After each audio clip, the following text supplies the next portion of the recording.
একদিন হঠাৎ করে রাত 2:30 আমার পুরান এক্স গার্লফ্রেন্ড ফোন দিয়া কয়, জানগো আমি তোমার ছাড়া বাঁচবো না।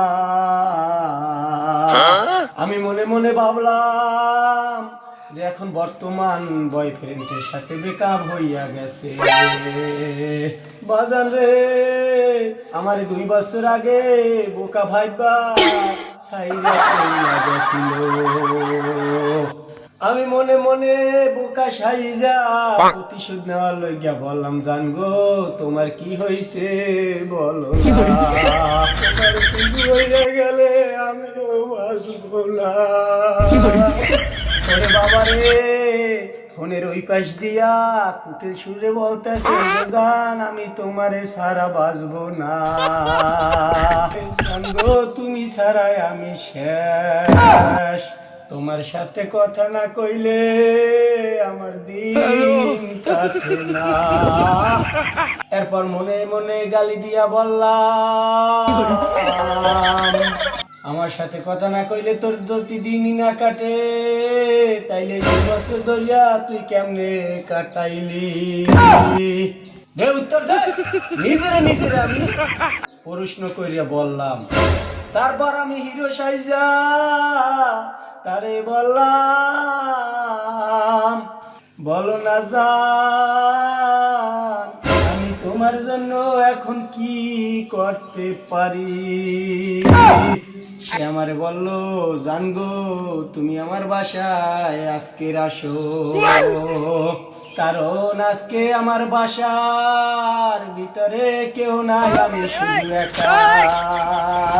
মনে মনে আমার সন্দেহ হইল, আমি বাসায় নিয়া আমারে কি জানি কি ফাঁসাইয়া দেয়। কিন্তু আমার মন তো মানে না, তার কাছে যাওয়ার জন্য ছটফট করতে আছে। ছেলে মানুষ বলে কথা। তারপর কিছু না ভেবে তার বাসার দিকে রওনা দিলাম। আমি যখন রাস্তায়, তখন আমার ফোন দিয়া বলে, জানগো পিছের দরজা থেকে উঠবা। আমি বললাম, জানগো ওকে ঠিক আছে, ওকে তুমি যা বলবা তাই হবে। আমি তার পিছের বাসার দরজা দিয়া উঠে গেলাম। যখন আমি ঢুকলাম তখন দেখলাম একটা লাইট নিয়ে বাইরে গেল।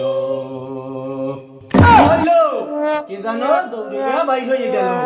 তারপরও কিছু না ভাইবা রুমের ভিতরে গেলাম। তাড়াতাড়ি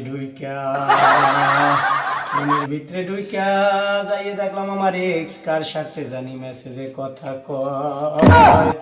যখন আমার এক্স রে ডাক দিলাম, তখন আমার এক্স আইসা আমার কাছে ফোন দিয়া জোরে চিৎকার মারলো। বলে, আবু দ্রুত পিছে আসো। এই জোরে আমার মোবাইলটা আমি মাইনকার সিপাই পইরা গেলাম। এখন আমি ভাবি কি করব, কোথায় যাব? এক পাশে এক্সের বাবাই আমার মাথায় কোনো কাজ করলো না। কি করলো না?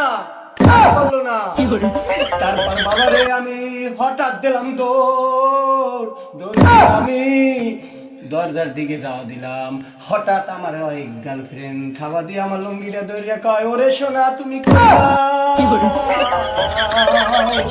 আমি বললাম, ওরে আমার মানিজ্জাত তোমরা মাইরো না, আমার মানিজ্জাত মারো তাইলে কি হবে? আমার কেউ নাই। ওরে বাবা, তারপরও শুনলো না। তারপর তো আমার এমন দোলাই দিতে আছে, তোমরা যা বলো আমি তাই শুনবো, তবু আমার মাইরো না। বলুন ওরে বাবারে, আমি তো ভাবছি এইরকম কথা বললে তাদের মায়া দয়া হবে, আমারে ছাইড়ে দেবে, তবু আমারে ছাড়লো না। তারপরে ওই যে আমার এক্স গার্লফ্রেন্ড তার সাথে আমারে এমন ভাবে জোড়াইয়া দিল, আমার তার সাথে সংসার করতে হবে। আমার কি করার আছে বলে? বাবা আমি বলি এইরকম কেউ কোনো এক্স গার্লফ্রেন্ডের সাথে কোনো জায়গায় যাইয়ে না, আর ফোন দিলে তার বাসায়ও যাইয়ে না, তাইলে আমার মতন এইরকম কডে পরে বিয়ে করতে হবে, জীবনে শান্তি হবে না রে বাবা। বাবা জীবনে শান্তি হবে না। এই গার্লফ্রেন্ড ফোন দিয়ে নিয়ে আমারে কর দিছে, আপনাদের দেন বাহির হবে না রে বাবা। এইরকম কড আপনাদেরও দিতে পারবে, সাবধান সাবধান, এইরকম প্রেম কেউ কইরেন না বাবা।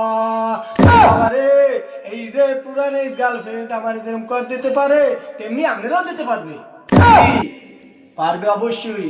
তবুও কেউ কেউ বাসায় যাইয়েন না, আর আমার মতন কডে পড়বেন না বাবা। সবাই এইরকম সচেতন হয়ে থাকে, যে কট খায় বাবা সে বোঝে কডের কি মর্মতা।